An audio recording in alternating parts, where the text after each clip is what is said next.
Kuwait തീപിടുത്തത്തിൽ മരിച്ചവരുടെ കുടുംബങ്ങൾക്ക് 8 ലക്ഷം രൂപ ധനസഹായം നൽകുമെന്ന് NBTC managing director KG Abraham. മരിച്ചയാളുടെ 4 വർഷത്തെ ശമ്പളം ഇൻഷുറൻസ് തുകയായും നൽകുമെന്ന് KG എബ്രഹാം കൊച്ചിയിൽ വാർത്താസമ്മേളനത്തിൽ അറിയിച്ചു.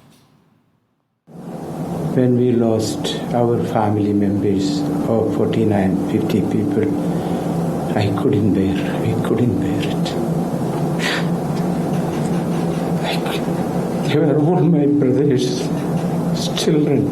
മരിച്ചവരുടെ കുടുംബങ്ങളുടെ ദുഃഖത്തിൽ പങ്കുചേരുന്നു എന്നും അവരെ ചേർത്ത് പിടിക്കുന്നു എന്നും പറഞ്ഞ് വിതുമ്പിയാണ് NBTC managing director KG Abraham വാർത്താസമ്മേളനം തുടങ്ങിയത്.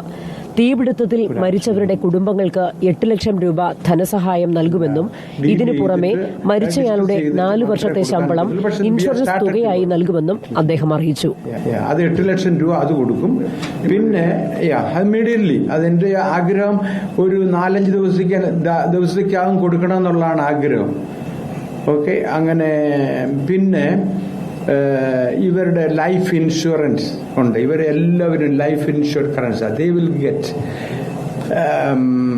നോർമൽ ഡെത്ത് ആണെങ്കിൽ they will get 2 years salary. ഇതുപോലെ ആക്സിഡന്റ് ആണെങ്കിൽ they will get 4 years salary. അപകടമുണ്ടായ കെട്ടിടം ലീസിനെടുത്തതാണ്. ജീവനക്കാർ മുറിക്കുള്ളിൽ ഭക്ഷണം ഉണ്ടാക്കിയിട്ടില്ല.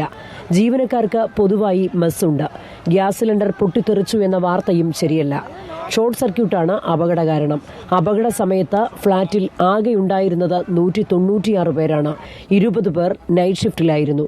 അപകട സമയത്ത് 176 പേരാണ് ഉണ്ടായിരുന്നത്. 31 പേർ ആശുപത്രിയിലുണ്ട്. തങ്ങളുടെ തെറ്റുകൊണ്ടല്ല ദുരന്തം സംഭവിച്ചത് എങ്കിലും ഇതിന്റെ ഉത്തരവാദിത്തം തങ്ങൾക്കാണ്. അപകടത്തെ തുടർന്ന് കുവൈറ്റ് സർക്കാരും ഇന്ത്യൻ എംബസിയും കൃത്യമായ ഇടപെടൽ നടത്തിയെന്നും KG എബ്രഹാം പറഞ്ഞു.